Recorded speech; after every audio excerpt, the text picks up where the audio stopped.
Hi you guys, welcome back. I'm Ashley and this video is probably well overdue. I actually got notes, you guys, but you know I like to go off the noggin, but we're gonna come prepared today because I'm gonna give you guys information that I have learned over the past 2 years. Customers ask me all the time, small business owners ask me all the time these questions, and I'm going to give them to you right here in this one video. So this is the stop all video right here to know all things you need to know when it comes to running a small business, vendor event style, since that's my main source of revenue when it comes to my small business. So let's get into it, you guys. I'm gonna break this video down into a few categories. Category 1 or chapter 1, topic 1. What is an event, right? So an event is what I consider an event is like a festival, a market, wherever people gather for a event, festivities. Now, not every festivities, carnival, festival have vendors. So that's where we get the vendor event from. So that's what I'm going to be referring to when I say vendor event. There are so many events that go about that do not allow vendors. They may allow food vendors, but not craft vendors. There's a difference. Requirements. What are the requirements to be, vendor fees.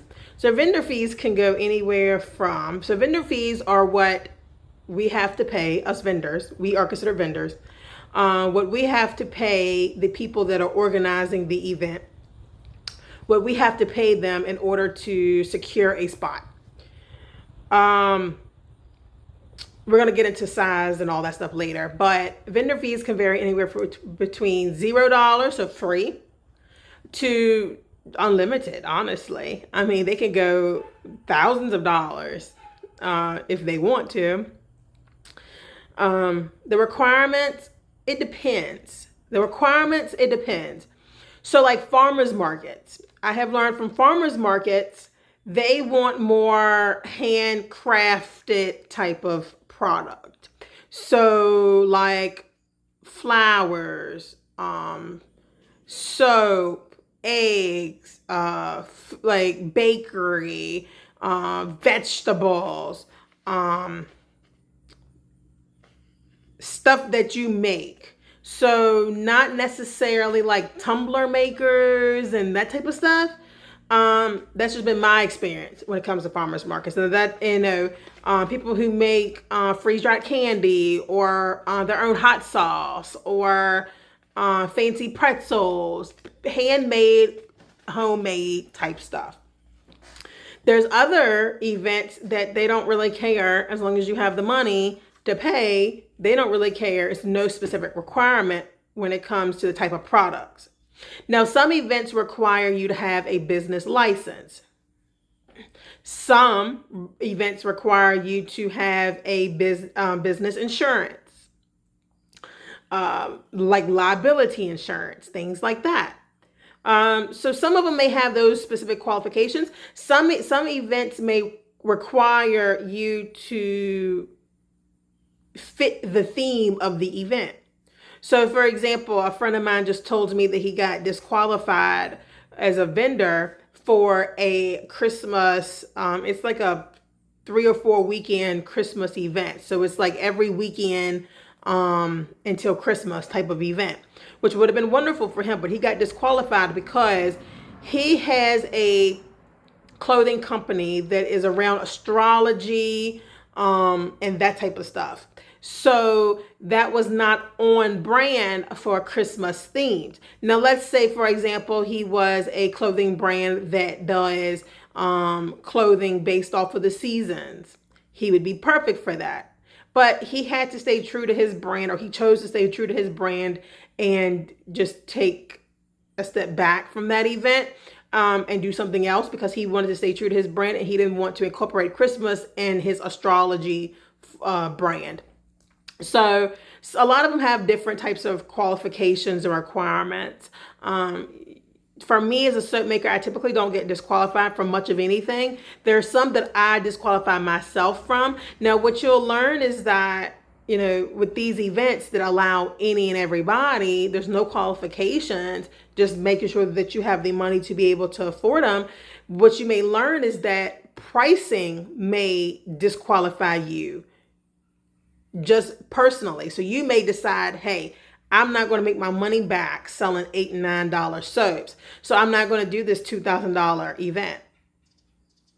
On the other end, just this past weekend, I had a vendor where most of everybody was selling fairly affordable items. And then the woman beside me was selling hundreds of dollars worth of seashell handcrafted art, and people were not buying it.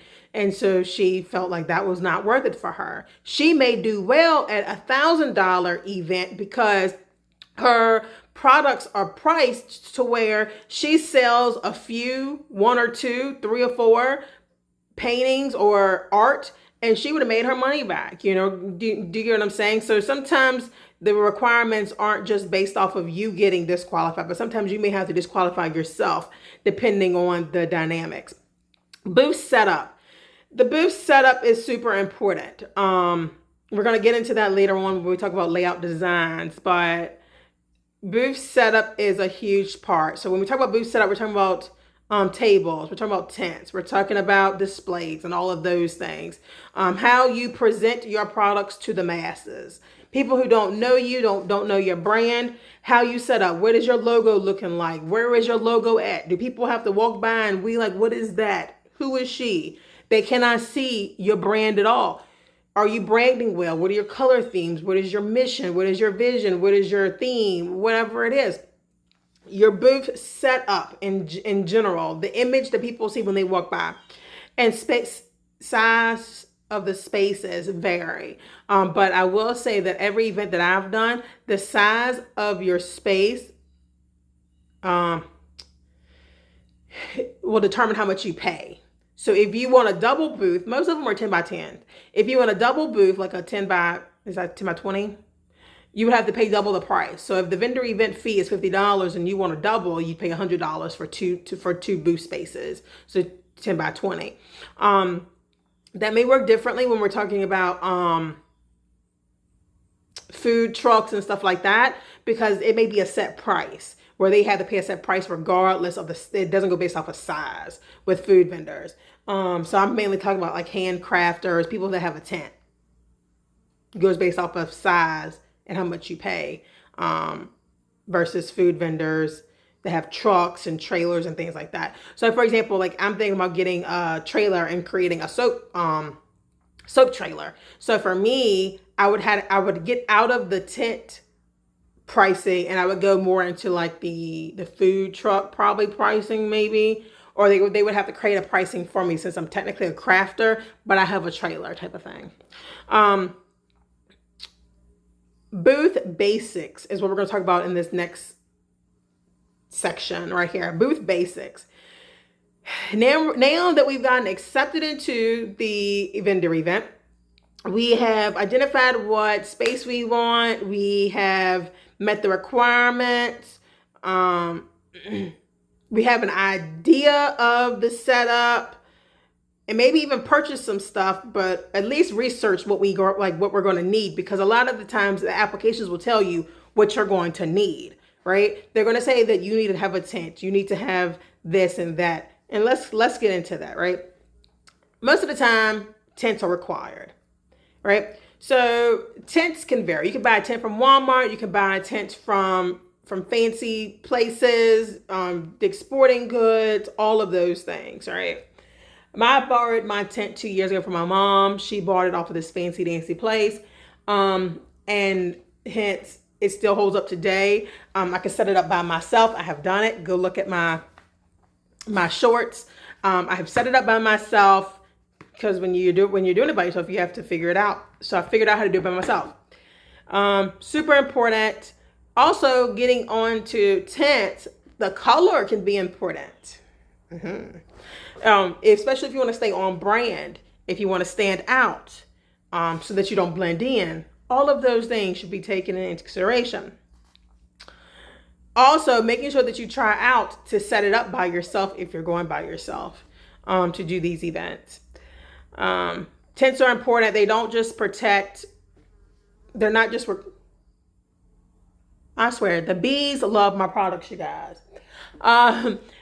Tints are not just good because it's required, right? But it's also because of like the environment. I don't know how many times I've been out in events and it's raining. I don't know how many times I've been in events and it's hot. It's summertime and my soaps will melt in direct sunlight. So having that tint to kind of help shield is helpful. Also, making sure, speaking on that, making sure to have a tint that has UV protection. My tint is dark, but it also has extra screening in the inside of the tint so that the sun's not beaming right down on me. I remember I was at an event and there was a vendor, a friend of mine, and she bought a tint from a place that most people will probably not even know. But if you're in Virginia or somewhere like that, it's called Roses. And it was very, very cheap. And I mean, it was see-through. I mean, and literally it was see-through and the sun saw right through. And I mean, she was sweating. Sitting underneath her tent felt like she wasn't even under a tent. Like she was sweating so bad.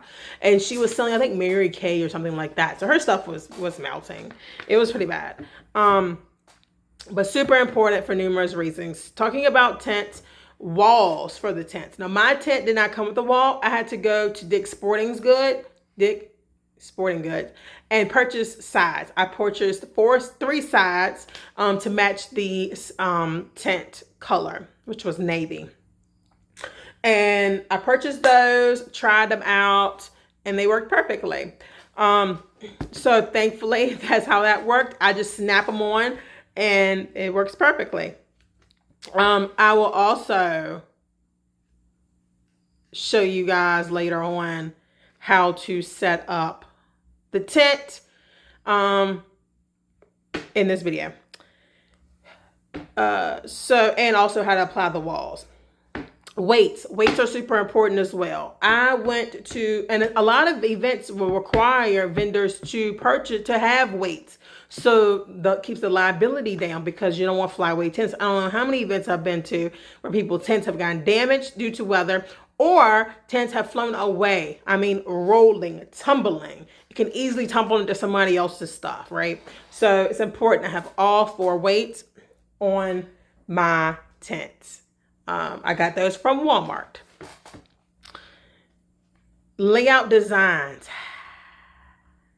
I'm going to insert something. Actually, no, I may wait until the next video. I'm going to do a whole video and do some shorts in between where I'm going to set up the 6 most common layout styles for vendor events. And then I'm going to tell you guys which one I like the best for me and why. And for my type of products and why. But there's so many different styles of how to set up L shape, T shape, I shape, Z shape, backward L shape, forward L. I mean, the list goes on and on, the different types of shape, side display layout styles. And then some people do C shapes and corners and all types of stuff. But I think it's also dependent on your products. It's also dependent on the event that you're in. If you're indoor, if you're outdoor, because some of them are indoor. My favorite part are the props because it makes me feel like I'm in like my own like little store. So I imagined all things been talked by Ashley. Tent is my store for the day, and I set it up as such. So display props, most of them I got from Michaels. I love it. I love Michaels. They have great deals. I got stands. I got the crates, all of those things I love them so much. When I do my one thing I will tell you in this video about displays and props is that I get raves. Everybody raves and gushes over my displays, over my tent in general, my tent display. And I take a lot of pride in that. I've done a lot of research on that. I could do a whole video just on that. Like literally, that is what I love. And it shows because every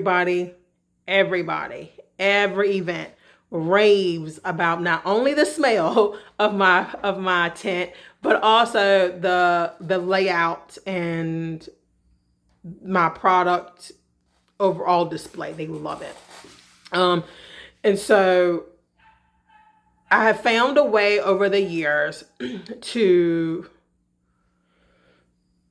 make it fit for me. If I can, I will do a video and a voiceover of various vendor setups that I've done over the years. Tell you guys why they're not it and why they are it, and what things I liked about them, what things I didn't like about them. But this is just the overview. How to make your stand out. I think it's just about, well, like I said, elevation, making sure everything's not flat on the table, making sure that there's height, making sure that there's dimensions, so everything is not the same height, but there's some levels to it, making sure that it's on brand, on theme for you, making sure the color schemes are on theme, making sure everything is not all bushed together, but evenly spread out, but making sure that everything is not too spread out to where it looks like you have nothing. There's an equal balance between it. I think having unique things like spinning wheels or like those gumball machines that actually have prizes in the inside that have to do with your brand. All of those things are super creative ways to make your booth stand out from others and make people want to stand there a little bit longer. For me, it's florals. I love having like my little florals in there. I love having my bathtubs. People gush over the bathtubs. I love having things categorized, kind of like Bath and Body Works has things categorized. I usually have my bestsellers up front. I have a whole thing going on. It's a whole production. Some other stuff to kind of wrap up this video. So some other stuff. But don't worry. If I miss something, I promise you I'm thinking about it and I'll go back in another video and do it. But some other stuff that's important. Whether you're going to do samples or not. How you're going to transport your products from point A to point B. Payment options and packaging orders. So for me, let's go through them. Samples. I did not start off doing samples, but I eventually did because people now are starting to know my brand because I do events in the same areas, at least surrounding areas. So people travel and know me from different places. So people know my stuff. But some people don't. And so just in general, because I can't remember every customer I've ever had, I will put out some samples sometimes for people to try it out. Now, I make sure to let them know that the sample that they're trying is just for them to see if they like it on their skin, to see how the product works, and to see if they have any allergic reactions. And then I let them know that I have other scents in the bag for them to smell and things like that. But it's been super helpful, and I think I've gotten a lot more sales because of that, because people have been able to try like Bath and Body Works, right? Transporting, as you guys have seen, I transport my products in jar boxes. I used to do glass jars, and so those would come delivered in boxes. And so I kept those boxes, and now I transport all of my jars in, whether they're plastic or glass. I transport them in those, which has been super helpful. I also use some of my props, like my crates, and I will pack some of my products in the crates, which then allow me to kind of downsize how much I have to transport, because it serves two purposes. It's a prompt, and it's now serving as something to transport my products in. Other than that, I do have 2 other crates, the pink things that you normally see me with when I do my packing up of the truck and the shorts and stuff. I got those from Amazon. I got my rolling cart. My mom gave me that as a gift when I started as a mental health therapist in the school system. She gave me that. And other than that, that's all that I normally have to transport in. Payment options. I will say this. When I first started, I was very much green, obviously like most people, and I only did cash. Yeah, for that. But I watched many YouTube videos, and they said you need to do card because you do not realize how many sales you're missing when you don't do card. Probably most of my sales are card. For the most part, probably most of them are card. Because people usually don't carry that much in cash, unless they know they're coming to shop. Most people spend an average of $35 at my booth, so it just depends. This past event that I did, more came from card than cash. So I would have lost out on a lot of money if I did not have the card reader. It also serves as a tap reader. It also serves as Apple Pay reader. I also have Cash App, Venmo, and PayPal just as backup, just because you never know what may happen. Even though, yes, you have the card reader, you never know what may happen. A person's card may stop working. A person may lose their card. I've had many times where people shop at this booth, and that may set off alarms to their bank, and so their bank will stop their card because they think it's a fraudulent action because they're having so many transactions within a short period of time.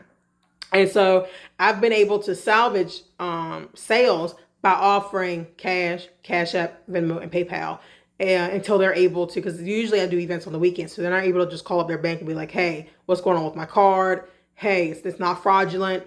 Hey, whatever. So, and they still want to purchase. So I give them other options as backup. Cash App, PayPal, and Venmo are backup options. My go-to are cash and card. And then packing orders. Everybody does it differently. I have a lot of people that have like those generic bags that say thank you, like the little plastic bags. I wanted to do more crafty because my brand is very minimalist. As you see, it's very tan. It's very beige, tan, black, and kind of white-ish vibes. And then I'll have like a pop of green in my booth. You know what I'm saying? So I wanted this thing on brand, and my boxes are craft. Most of my displays are wood, or my tubs are white with brass bottoms too. You know what I'm saying? Like, it's all on brand.